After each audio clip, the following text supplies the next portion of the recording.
30 engineers. 6 hours of failure.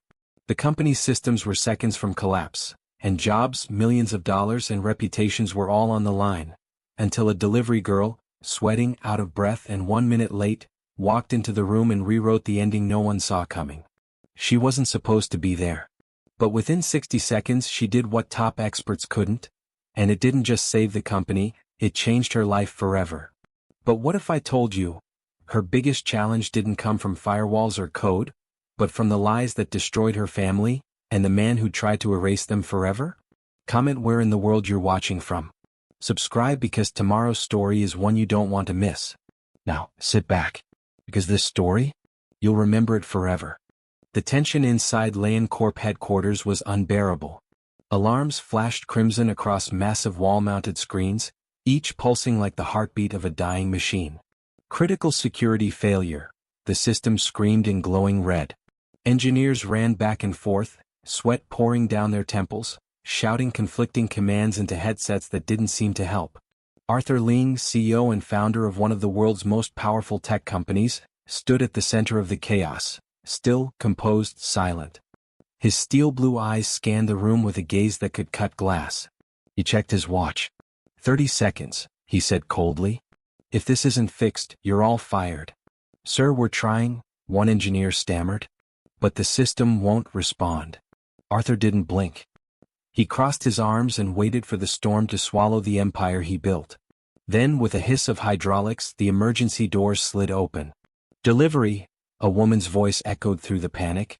Unsweetened lemon tea and whole wheat tofu sandwich. Heads turned. She stepped into the nerve center of the tech giant like a lightning bolt through a hurricane.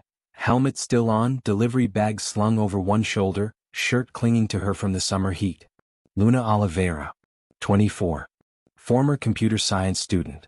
Now a food delivery worker riding through the rain on a scratched-up scooter.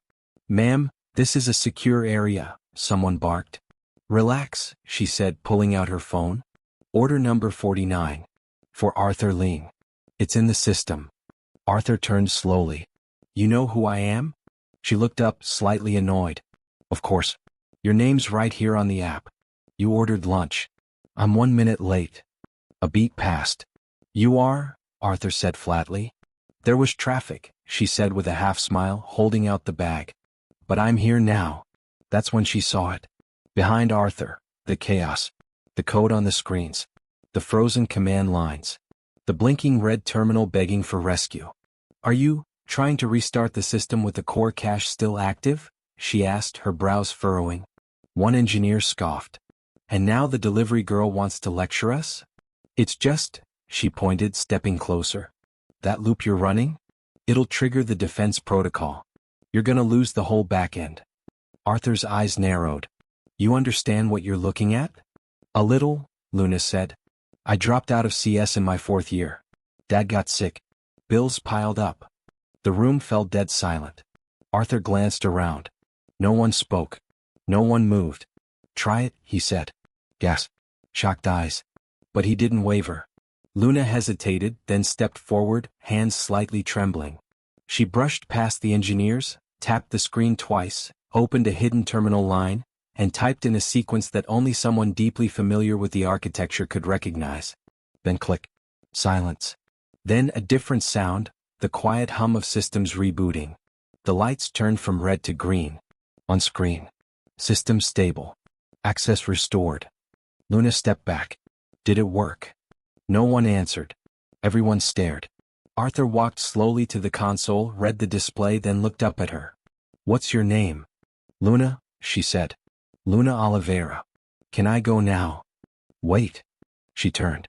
Do you want a job? Luna blinked, confused. No thanks. I have other deliveries.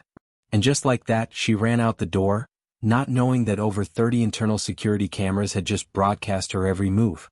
Across chat forums, news channels, and social media, her name was already going viral. She didn't even realize Arthur was watching the footage on replay, zooming in on her face. Luna Oliveira, he whispered. But Luna, she had no idea. She was too busy getting rice and eggs for her mother. Luna's apartment was nothing like the sleek, glass towers Arthur Ling called home. It sat at the edge of the city, chipped paint, flickering hallway lights, and a leaking faucet that never quite got fixed. But to Luna, it was sanctuary. Inside, the smell of rice cooking filled the air as she unpacked the small bag of groceries and wiped the rain from her helmet. "Mom, I'm home," she called softly. From the dim bedroom, a frail voice answered, "In here, sweetheart." Helena Oliveira, Luna's mother, sat in a worn-out wheelchair, bundled in a faded blanket. Once vibrant and active, now she could barely lift a spoon without pain. The trauma of losing her husband had left more than just emotional scars. Her eyes lit up when she saw her daughter. "How was your day?" "Same as always," Luna replied with a tired smile. "Only, I might have saved $1 billion company today." Helena chuckled weakly, not realizing how literal Luna was being. "And did they tip you?" Luna grinned. "Nope. But I got a death stare from their CO, so I'd call that payment enough." Later that night, while stirring a pot of soup, Luna's phone buzzed. She checked it, expecting a new order. Instead, her jaw dropped. Headline: Delivery girl solves security crisis at Lane Corp. Who is Luna Oliveira? Her photo was everywhere, captured mid-command at the console, eyes focused, hair damp with sweat. Dozens of articles. Tech blogs. Corporate forums. Reddit threads filled with speculation. And that wasn't the worst part. Someone had already connected her name to him. Carlos Oliveira. Luna's breath caught. She dropped the spoon into the pot. She clicked another article. There it was. Daughter of disgraced chef emerges from obscurity. And another. From scandal to savior? The criminal legacy behind the name Oliveira. She felt like vomiting. It had been 3 years. 3 years since her father, one of the city's most beloved chefs, was arrested for allegedly poisoning 15 guests at a luxury restaurant. The trial was swift. The evidence, overwhelming, or so they said. 2 weeks later, he was found dead in his cell. Suicide, they claimed. Her world shattered in a single day. College dreams evaporated. Her mother collapsed, first emotionally, then physically. Luna gave up everything. Swapped a coding terminal for a delivery app. Traded dreams for survival. And now, it was all coming back. The next morning, she stood at a newsstand, staring at the cover of the nation's top business magazine. Who is Luna Oliveira? A black limousine rolled up beside her. The window lowered. Arthur Ling. "I've been looking for you," he said with a cool smirk. Luna took a step back. "Why?" "I need your help." Again. She gripped her delivery bag tighter. "Look, I didn't fix anything. I just noticed something." Arthur's gaze was intense. Too intense. "How much do you make a day?" he asked. "Excuse me?" He pulled a sleek black card from his pocket, engraved in gold. "I'll pay you double. Special delivery. 7 o'clock tonight. Don't be late." And before she could say no, or even think clearly, he was gone. Luna stood frozen, clutching the card like it might explode. Across the city, in Arthur's private office, her name glowed on the center screen, connected to dozens of data points. College transcripts, scholarship history, coding scores. And her father's trial file. Why would someone like this be delivering tofu and tea? Arthur muttered aloud. His assistant, Xiao, stood in the doorway. Maybe she's hiding. Arthur's eyes narrowed. Or maybe someone buried her. In the bottom right of the screen, an old article flashed. Chef Carlos Oliveira accused of mass poisoning. Beneath the headline, a photo. Carlos, smiling, proud, just like Luna. And in that moment, Arthur whispered the words that would begin a war. A thief's daughter should never be underestimated. The fluorescent lights inside the corner pharmacy flickered overhead as Luna reached for a small box of painkillers. Her mother's condition was getting worse. She'd already skipped 2 doses trying to make the last prescription stretch. Luna stared at the price for a moment, heart sinking. $42. That was nearly half of what she'd made today.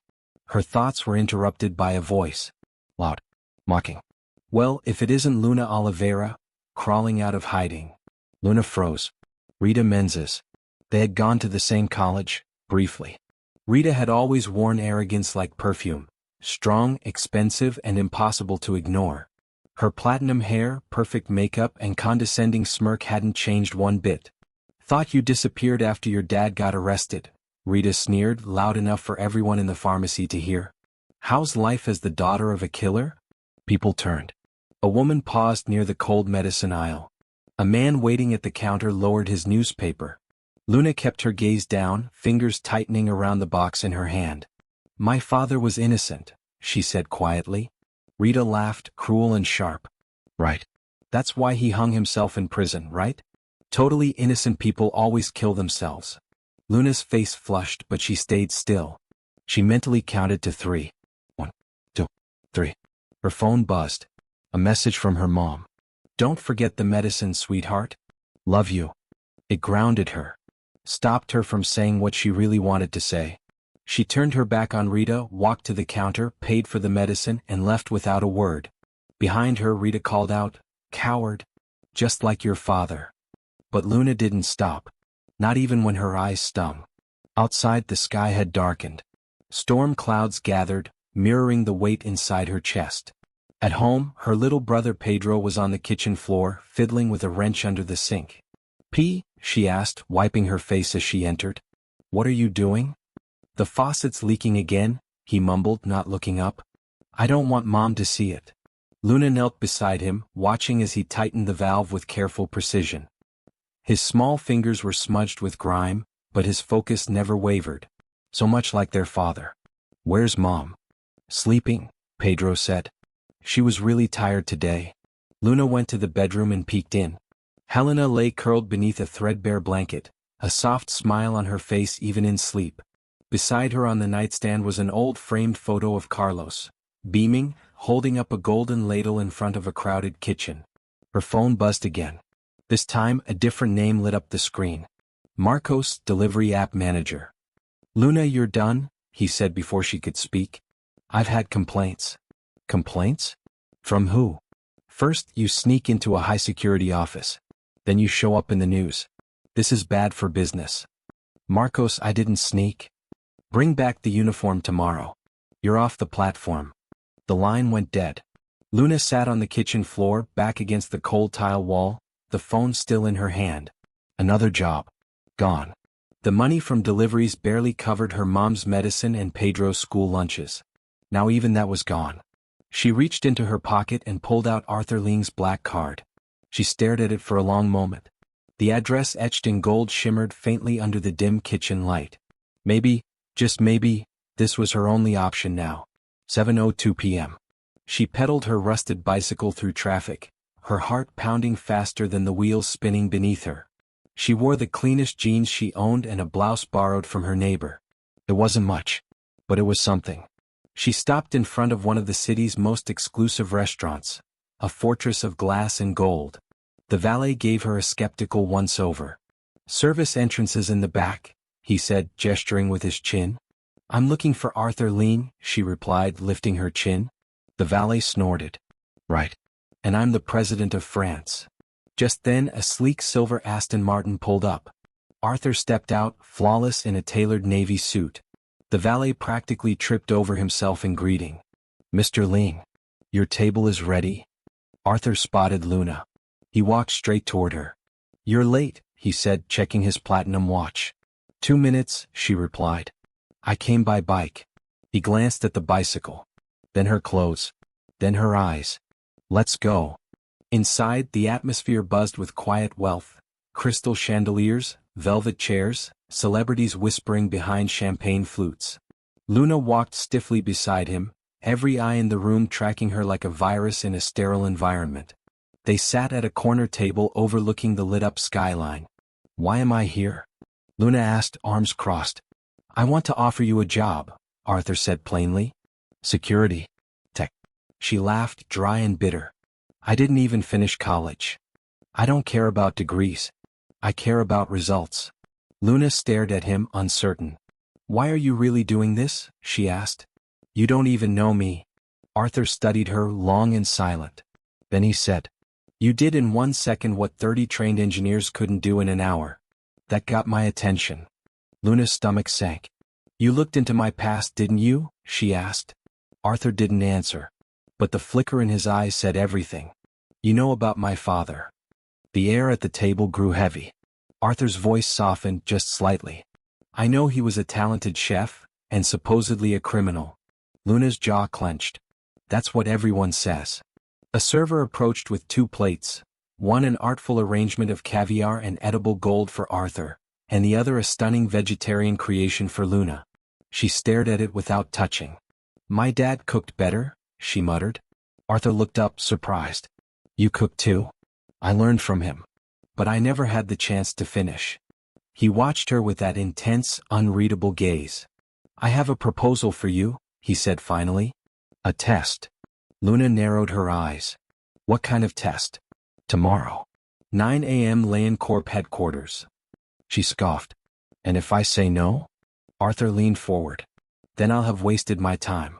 And you'll miss an opportunity that doesn't come twice." They ate the rest of the meal in silence, Arthur calm, calculated, composed. Luna stiff, suspicious, and unsure whether this was the start of something, or a trap. As they exited the restaurant, the tension snapped like a cable when a woman stepped into their path. "Arthur?"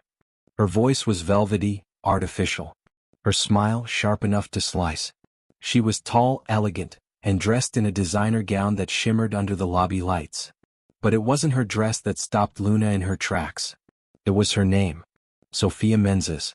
Arthur's tone shifted. "Didn't expect to see you tonight." Sophia's eyes slid to Luna like she was chewing something unpleasant. "And who's this?" "Your new assistant." Arthur opened his mouth but Luna cut in, cold, careful. "I know your daughter." Sophia tilted her head. "Oh. Rita Menzies. We went to school together." Recognition flickered. Then the cruelty returned. "Carlos Oliveira's daughter," she said aloud, ensuring half the lobby could hear. "The chef who tried to poison my husband." Luna's heart sank. It always happened like this, like a switch flipped and the world turned gray. "My father was innocent," she said, voice shaking. Sophia laughed. "Please. He nearly killed Victor, out of jealousy. Couldn't handle being second best." Arthur stepped in. "I think we're done here, Sophia." But Sophia wasn't finished. "Be careful who you bring into your life, Arthur. Bad blood always reveals itself." She walked off, the scent of expensive perfume trailing behind her like smoke. Luna was trembling. "Now you see why I can't work for you." Arthur didn't blink. "Because people talk? Because the whole city thinks I'm the daughter of a murderer." Arthur's voice dropped. "And that stops you from proving them wrong?" "I've tried," she snapped. "No one believes me." Arthur paused. Then said almost gently, "I didn't say you had to convince them. I said you had to prove it." Luna stood still, heart pounding. When she got home she found an eviction notice taped to the wall. 3 months behind on rent. She peeled it off and entered the tiny apartment quietly. Pedro was asleep on the couch, an old cookbook clutched to his chest like a teddy bear. On the wall behind him, a photo of Carlos, smiling beside a perfect chocolate soufflé. Her phone buzzed again. A message. "Arthur, the limousine will be there at 8:30. Don't be late." Luna looked from the eviction notice, to the sleeping boy, to her father's photo. She whispered, "I have to try, Dad. For all of us." Across town, Arthur stared at his monitor. Every inch of it was filled with documents from Carlos Oliveira's case. Forensics, transcripts, photographs. His assistant stepped into the office quietly. "We found something odd, sir." Arthur turned. "The toxicology reports," Xiao said. "They don't match the symptoms." Arthur raised an eyebrow. Xiao continued, "There are inconsistencies. Too many to be random." Arthur gave a tight smile. "Keep digging." Then he looked up at the screen again. On it, side by side, Carlos Oliveira in handcuffs, and Luna mid-command in LionCorp's crisis room. Same eyes. Same determination. Same fire. He leaned back, the pieces starting to align in his mind. This girl, she wasn't an accident. She's the crack in the system I've been waiting for. At exactly 8:27 a.m., Luna stood on the cracked sidewalk in front of her apartment, her hair tied back, wearing the same borrowed blouse and a pair of less faded jeans. Her nerves were fire under her skin. She felt like an imposter in a story too big for her. Pedro watched her from the window, eyes wide. "That limo's real?" he whispered. It was. Sleek, black, and shining like oil as it turned the corner and pulled to a smooth stop in front of their building. Luna turned back. "Don't wait for me for lunch. Take care of Mom, okay?" Pedro gave a little salute. "Are you going to work for the rich guy?" I don't know yet, she said softly. I'm just going to see what he wants. The driver opened the door. She expected Arthur to be inside, but the seat was empty. During the ride, she stared out the window as the city changed. Her neighborhood, with its tangled wires, faded facades and shouted conversations, gave way to clean glass buildings, manicured sidewalks and silence. So much silence. At LionCorp's lobby, a perfectly polished secretary greeted her. Miss Oliveira. Please follow me. She was led through a corridor of towering glass and chrome into an elevator that moved without a sound. At the top floor, a glass-walled conference room came into view, and she felt her stomach twist. Inside sat at least 10 men and women in tailored suits. Their heads turned as she entered. At the end of the long table sat Arthur Lean. Unshaken. Impeccable. Come. Ladies and gentlemen, he said standing, this is Luna Oliveira. Murmurs. Glances. Some curious, some disgusted. One man cleared his throat. Arthur, can we speak privately? Arthur nodded. Luna, wait in my office. She was led into the CEO's private office and left alone. It was a shrine to success. Awards lined the shelves. Diplomas, news clippings, photos with world leaders. But no personal pictures. Just the empire. She sat on a leather chair, eyes scanning the room. The door burst open. Arthur entered, followed by the same man who had spoken before, Robert, according to the secretary, and 2 other board members. This is outrageous, Robert snapped. Hiring a criminal's daughter into our cybersecurity division? That's a risk to the company. My father was innocent, Luna said sharply. Your opinion doesn't matter, Robert said coldly. The facts speak for themselves. Arthur stood like a wall. The facts show she solved a problem none of you could. She got lucky, another executive scoffed. Then let's test her, Arthur replied calmly. Luna blinked. I thought, the test was today. Arthur smiled faintly. Change of plans. Tonight at the company's annual charity dinner. Luna frowned. I'm not a socialite. You're not there to smile, Arthur said. You'll be cooking. Luna froze. Cooking? Elise Dubois is preparing the menu, Arthur explained. 3 Michelin stars. World-renowned. He paused. Your father was a chef. You once said he was better than the best. Tonight you'll prove it. A stunned silence. You want me to cook against her? If you win, Arthur said, you get a position at Lane Corporation. And $50,000. And if I lose? You go back to deliveries, he said. No harm to your name, or what's left of it. Robert laughed, a cruel barking sound. She probably can't even boil water. Luna straightened, her pulse rising. I accept. That evening the grand ballroom of LionCorp shimmered with golden lights. Chandeliers glittered.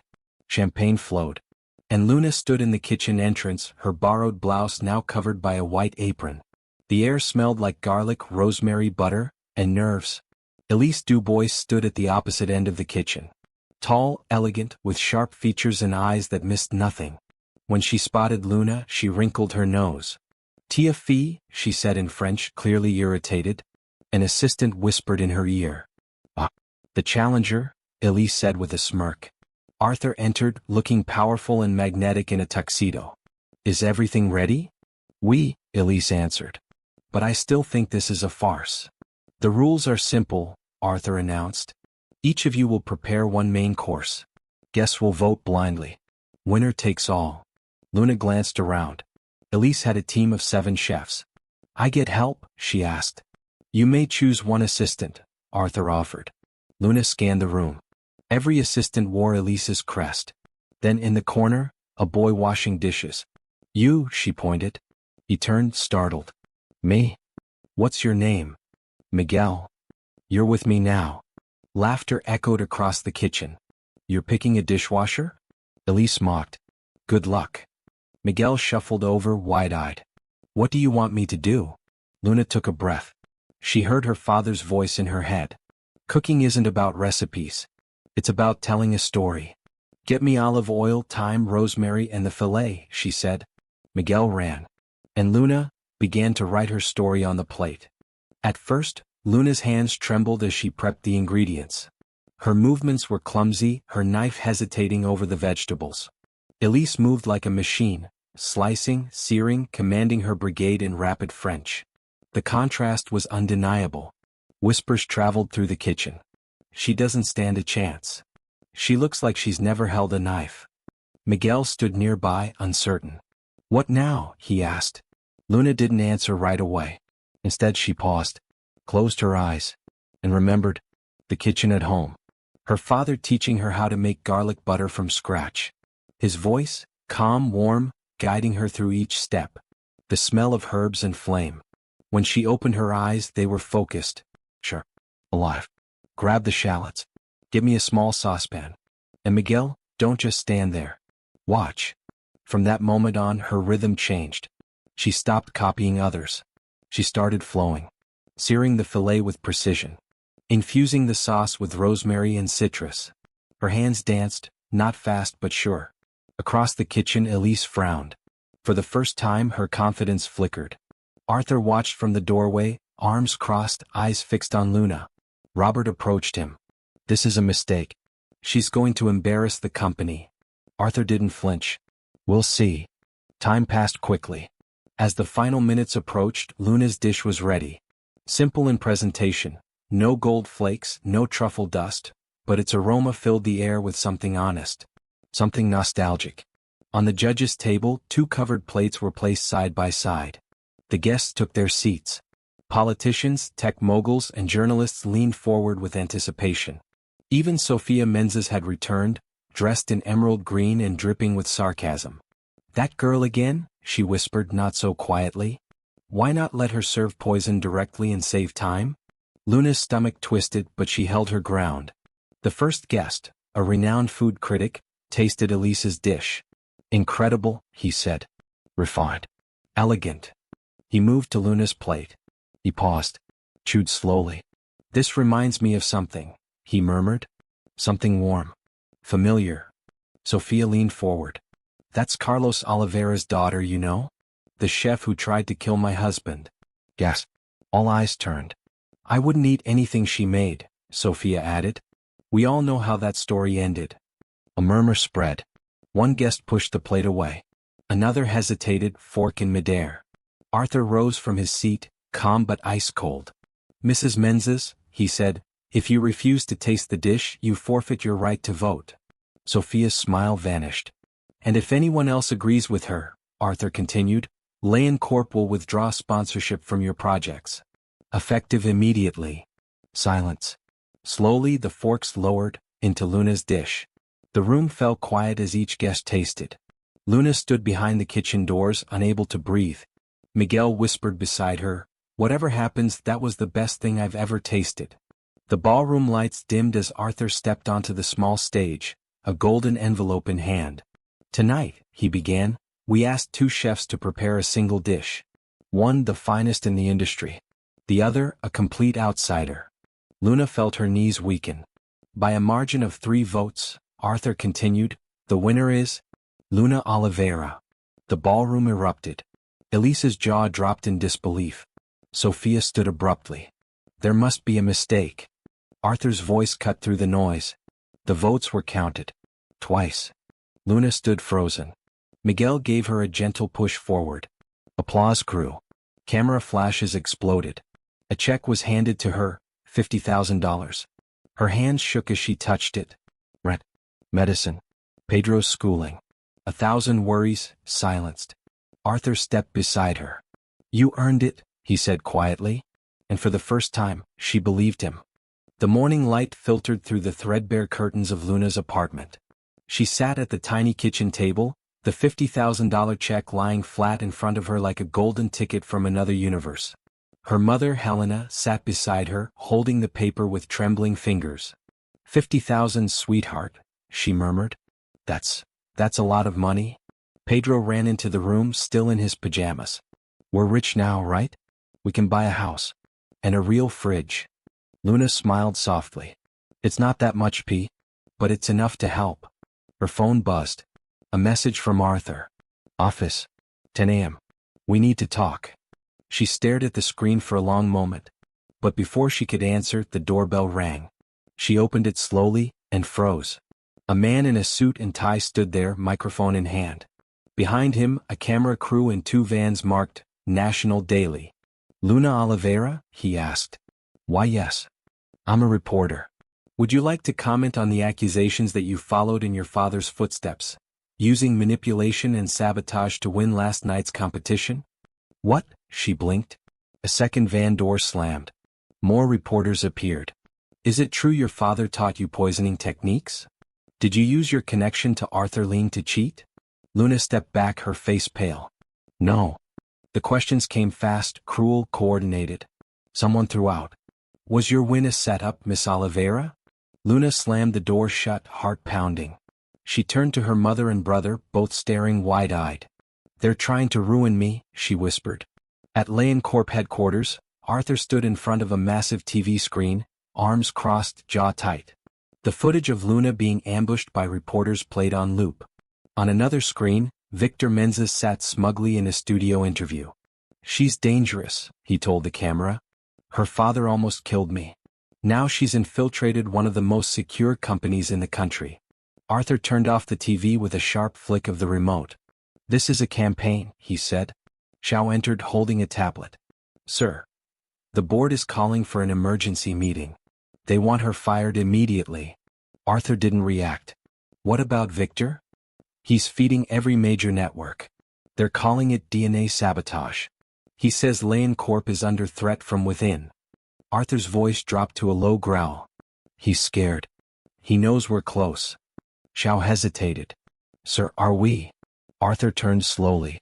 We found the autopsy reports. They don't match the symptoms. There's enough inconsistency to reopen the case. A beat passed. Arthur looked out over the skyline, his voice hardening. He destroyed her father. I won't let him do it again. When Luna arrived at Layan Corp later that day, the air felt different, colder. Employees stared. Security guards watched her a second longer than usual. Even the receptionist gave a clipped, Mr. Ling is in a meeting, before turning away. On a wall-mounted monitor, Victor's face played again. I worry about the safety of Layan Corp, he said in that calm, poisonous tone. Carlos Oliveira was unstable. Who's to say his daughter isn't the same? Luna looked away. Suddenly the meeting room doors burst open. Executives poured out, tense and silent. Robert passed by and gave her a withering glance. Happy now? 3 contracts lost because of you. Arthur emerged last, his face unreadable. Luna. My office. The elevator ride was silent. Inside he closed the door and sighed. We need to talk about your father. If you believe what they're saying. I don't, he said firmly. But I need the truth. All of it. Luna sat down. Her voice wavered. My father was the head chef at Le Jardin. Best restaurant in the city. Victor Menzies owned it. Dad created a menu that won awards, got international attention. She paused, then continued. When he told Victor he was planning to leave, open his own place, everything changed. A week later, 15 customers got sick. Poison. In the desserts. Arthur's face darkened. They arrested him that night, Luna said, her eyes glistening. He denied it. Said he was framed. But the evidence, it was all there. Too perfect. She swallowed hard. He was found in his cell 2 weeks later. Hung by his bedsheet. They called it suicide. Arthur opened a folder. We found something interesting. The poison that supposedly made the guests sick? Doesn't match the symptoms they experienced. Not even close. Luna's eyes widened. Someone faked it, Arthur continued. They tampered with the case. But before he could say more, the door burst open. Sophia Menzies.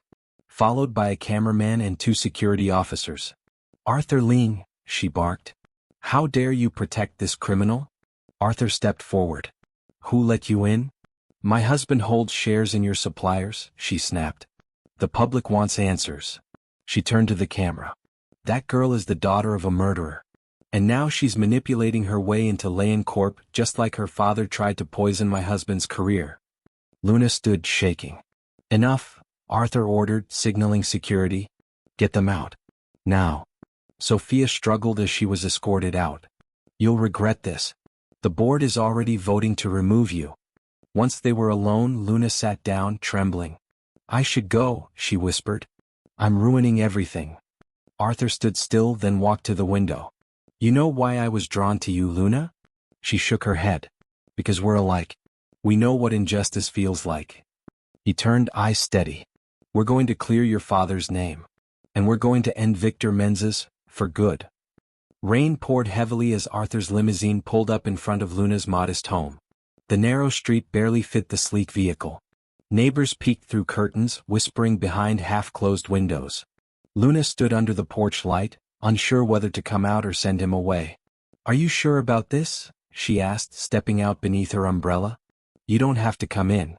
Arthur looked around, taking in the cracked sidewalks, the tangled wires overhead, the walls peeling from years of neglect.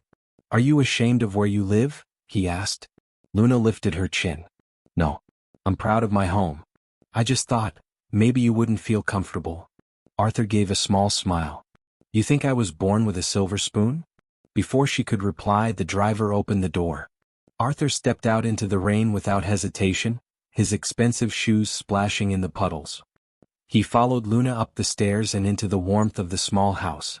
Inside, Pedro sat cross-legged on the floor, glued to a video game on a flickering TV. When he turned and saw Arthur, he froze. It's the rich guy from TV, he gasped. Luna winced. Pedro. Arthur chuckled. You must be Luna's brother. I'm Arthur. Pedro stood slowly, awe in his eyes. Do you really have a helicopter? Arthur nodded. Two, actually. Can I ride one someday? If your sister says yes. Pedro looked at Luna with pleading eyes. She rolled hers, but she was smiling. In the corner, a soft cough echoed. Luna's smile faded. My mom, she's not having a good day. Arthur followed her to the back room, where Helena lay curled in her bed. Pale, fragile, but when her eyes opened and saw Arthur, they widened. Mom, this is Arthur Ling. He's a friend. Arthur stepped forward and took Helena's hand gently. It's an honor to meet you, Mrs. Oliveira. Helena tried to sit up, startled. What brings a man like you here? Arthur glanced at Luna, then back. Your daughter is extraordinary. Helena smiled softly. She's always been. Just like her father. Arthur pulled up a chair. Speaking of which, I believe your husband was the victim of a setup. Helena's eyes welled up with tears. No one ever believed us. Carlos would never do something like that. Never. While Arthur and Helena talked, Luna stepped into the kitchen to get some tea. When she returned, she found them laughing, her mother's cheeks flushed with life she hadn't seen in months. He always said, Helena was saying, if you want to know a person, eat what they cook. Arthur leaned forward, intrigued. I couldn't agree more. Later, as Helena rested, Luna and Arthur sat in the small kitchen. Luna opened the fridge. We don't have much, but I can make something. Let me help. She turned, confused. You cook. Arthur took off his jacket, rolled up his sleeves. Let's just say I've had experience. To her surprise, he moved with ease. Chopping, seasoning, preparing like someone who had done this hundreds of times. Where'd you learn this? She asked. He shrugged. Before I built Lane Corp. I worked as a kitchen assistant. Taiwan. 3 years. She stared. You've never told me that. You've never asked. They cooked together in silence, a strange rhythm forming between them. The smells of garlic, ginger, and rosemary filled the tiny house. Pedro wandered in, sniffing the air. I'm starving. Arthur smiled. Come, little chef. At dinner, they all ate around the small wooden table. Arthur laughed at Pedro's wild stories. He asked Helena about old recipes. Luna watched, unsure how this man, always so cold, so controlled, now felt different. When dinner ended, Pedro challenged Arthur to a game of makeshift chess. Half the pieces were bottle caps and coins, but the match was intense. Arthur lost, dramatically, letting Pedro capture his king with a gasp. You're a natural strategist, he said. You should consider business. Pedro beamed. After the game, Luna walked Arthur to the door. The rain had stopped, but the air still smelled like wet cement and promise. Thank you, she said. For what? For being here. For all of it. Arthur looked at her for a long time. Why did you pick me? She asked. Why not someone with experience? He stepped closer. Because you see solutions where others only see problems. Her breath caught. Then he reached out, gently brushing a strand of damp hair behind her ear. I should go, he said softly. At the door he paused. Dinner was different. Different good? She asked. Definitely good. He stepped into the night, leaving Luna staring after him, her heart pounding. You like him, Pedro whispered from behind her. What? You like him? Luna and Arthur sitting in a tree. She threw a dish towel at him, laughing. The next morning, Luna awoke to the buzz of her phone. She rubbed her eyes and reached for it. Arthur. Turn on the TV. Now. Still half asleep, she shuffled into the living room. Pedro was already there, frozen in front of the screen, mouth open. A reporter stood outside Lion Corp headquarters, her expression grave. Breaking news. Arthur Ling, CEO of Lion Corp, was found unconscious in his office this morning. Sources confirm signs of a violent attack. He is currently in serious but stable condition at an undisclosed hospital. Luna's breath caught. No, she whispered. Paramedics appeared on screen, wheeling a stretcher toward an ambulance. On it, a figure barely visible beneath bloodied gauze and oxygen tubes. Arthur. Helena entered slowly, leaning on the doorframe. Sweetheart, is that? I have to go, Luna said, already pulling on a coat. Luna, wait, Helena tried, but she was out the door. As she rushed down the stairs, her phone buzzed again. This time it was Xiao. Don't go to the hospital. Reporters are everywhere. It's not safe. What happened? She cried into the phone. 2 broken ribs. A deep gash to his arm. Concussion. But he's stable. He left something for you. Come to the Lion warehouse. 30 minutes. Alone. The Lion Corp warehouse was in the industrial district, far from the glass towers and cameras. Luna arrived soaked and breathless. Xiao waited by the side entrance and led her quickly through dim corridors filled with old tech crates and dust. They entered a small office. On the desk, a sealed black folder and a USB flash drive. Arthur prepared this in case anything ever happened, Xiao said. Luna's fingers trembled as she opened the folder. Inside, a signed confession from Detective Eduardo Ribeiro, the man who had led her father's case. Every line burned her eyes. Victor Menzies paid me $2 million. I falsified the reports. I planted poison in the evidence. Carlos Oliveira was innocent. Tears spilled freely as she clutched the papers. There's more, Xiao said, plugging in the flash drive. A grainy video appeared. Arthur and Detective Ribeiro filmed secretly. Victor Menzies knew Carlos was leaving. He panicked. Told me to ruin him, Ribeiro said, eyes lowered.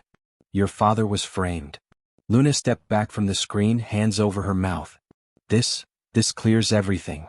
This is proof. Xiao nodded solemnly. We've already sent copies to the authorities and the press. Arthur made sure if he went down, the truth wouldn't. Her phone exploded with notifications. Victor Menzies under investigation. Chef Carlos Oliveira officially exonerated. Corruption scandal shakes city elite. She looked at Xiao breathless. I need to see Arthur. At the hospital, security was tight. Through a back entrance, Luna was led into a private wing. Guards stood at the door of room 304. Arthur lay in bed, pale and bandaged. Machines beeped quietly beside him. He looked smaller. Human. Luna approached, heart pounding, tears already forming. You did it, she whispered. You cleared my father's name. His eyes fluttered open. A faint smile played on his lips. Luna. Don't talk, she said gently. You need to rest. But he reached for her hand, squeezed it weakly. The final, culinary competition. She frowned. What about it? Arthur took a shallow breath. I signed you up. What? Victor, he's the main sponsor. You have to go. Show them who you are. His eyes closed again, exhausted. Luna stood still, her hand in his. A moment later, her phone buzzed. A message. No number. Congrats on the vindication, Miss Oliveira. But this isn't over. I'll see you at the competition final. Let's see if you can cook as well as your father, before I destroy you like I did him. VM. Luna stared at the screen. Then looked down at Arthur. Then, at the city lights flickering beyond the window. She leaned down and kissed his forehead gently. I'll go, she whispered. And I'll win. For you. For my father. For all of us. As she exited through the back of the hospital, a camera flash burst in her face. Reporters had found her. Microphones flew forward. Miss Oliveira. How do you feel about Victor Menzies' response? Are you planning to compete in the national culinary final? Luna stopped, lifted her chin. Come. Fierce. My father, Carlos Oliveira, was the victim of a criminal conspiracy, she said. Today his name was cleared. She paused, scanning the crowd.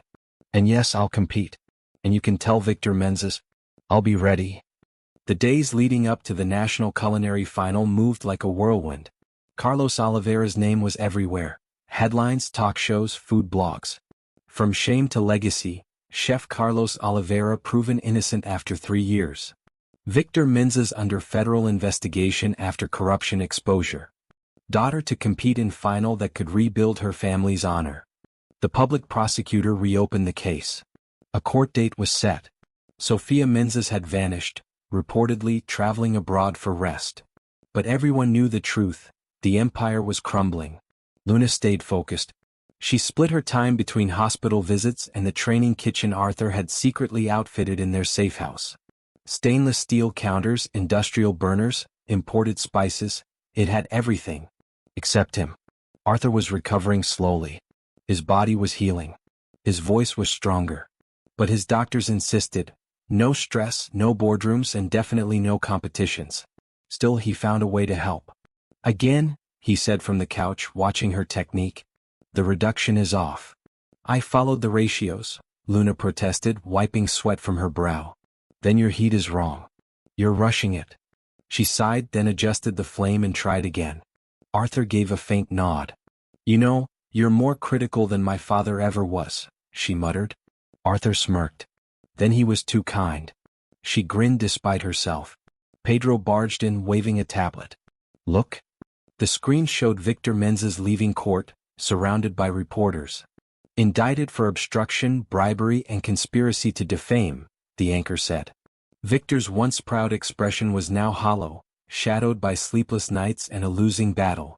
They're going to arrest him, right? Pedro asked. Eventually, Arthur said. But first, he looked at Luna, you need to beat him where it hurts. The day before the competition, Luna got an unexpected visitor, Miguel. He stood at her door, holding a bag of knives and a nervous smile. I came to help. Luna blinked. You're serious? You need someone who understands your rhythm. I saw how you work. I know how you think. She hugged him.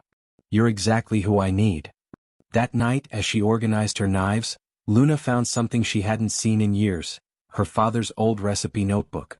She flipped through it slowly, pages worn, corners curled. Then on the last page, in her father's handwriting. For my Luna, who will one day shine brighter than all the stars in the kitchen.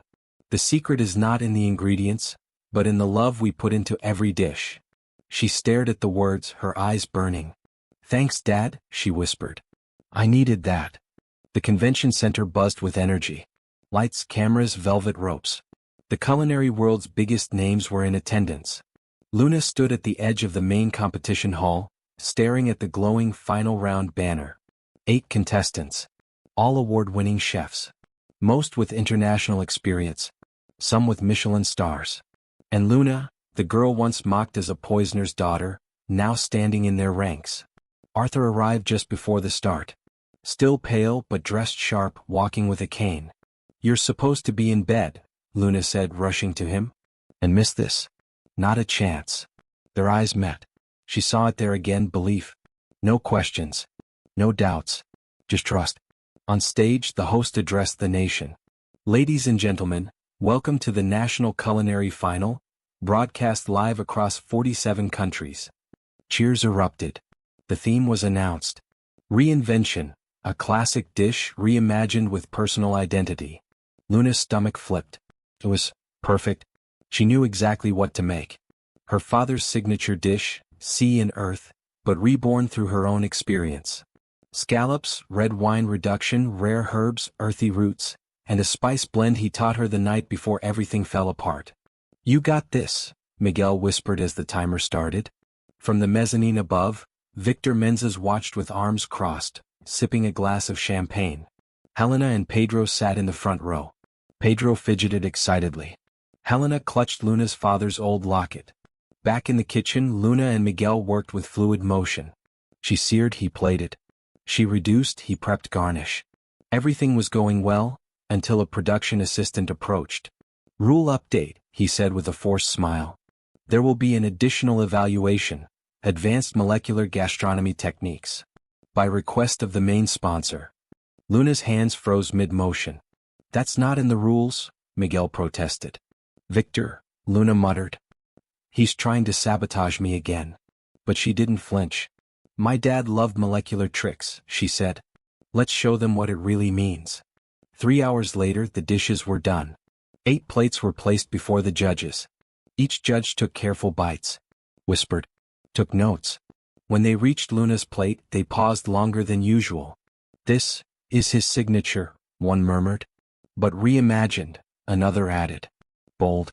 Balanced." From the VIP box, Victor's face soured. The host returned to the stage, golden envelope in hand. "But before we announce the winner," he said, "the council has a special statement." He read aloud. "In honor of Chef Carlos Oliveira, wrongfully convicted and now exonerated, we hereby restore all of his titles and awards posthumously." The room erupted in applause. Helena sobbed. Pedro hooped. Arthur gripped his cane tighter, eyes shining. "And now, the winner of the National Culinary Final." The crowd leaned forward. "Luna Oliveira." A beat of silence, then an explosion of cheers. She stood frozen. Miguel hugged her. Arthur stood. Pedro screamed. Victor shattered his champagne glass against the floor. Luna stepped onto the stage, barely hearing the applause. All she could think was, "We did it, Dad. We did it." A week after the competition, the city was still buzzing. Every food blog, news site, and social media feed was filled with Luna Oliveira's name. Interview requests poured in. Restaurant offers from Paris, Tokyo, and New York filled her inbox. But she responded to none of them, not yet. She had other priorities. That morning, she stood in front of a modest brick storefront.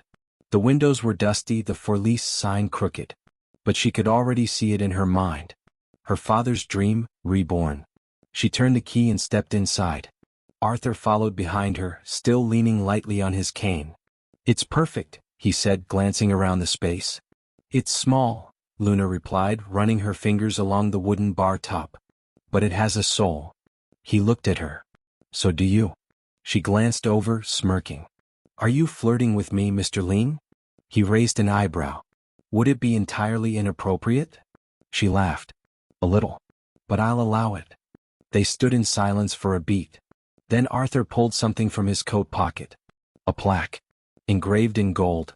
Carlos Oliveira, the chef who cooked with honor. Luna Oliveira, the flame that restored his light. Her throat tightened. She ran her fingers across the letters, tears forming. "You did more than restore his name," Arthur said softly. "You changed what it means to fight back." She turned to him. "You gave me the chance. When no one else would." "No," he said gently. "You took the chance. That's the difference." Later that afternoon, they sat with Helena and Pedro on the front steps of their old apartment. One last visit before moving out. The landlord had finally agreed to sell. Luna had bought the entire building in cash, and planned to renovate it into free housing for displaced families. Helena, frail but smiling, sipped tea from a cracked mug. Pedro was busy drawing a logo for the new restaurant. "What are you gonna name it?" he asked. Luna looked up at the sky. Bright. Flame. A rare kind of peace in the air. She smiled. "Second flame." Arthur looked over. "Why?" She answered without hesitation. "Because no matter how dark the world gets, the flame always comes back. Stronger. Brighter.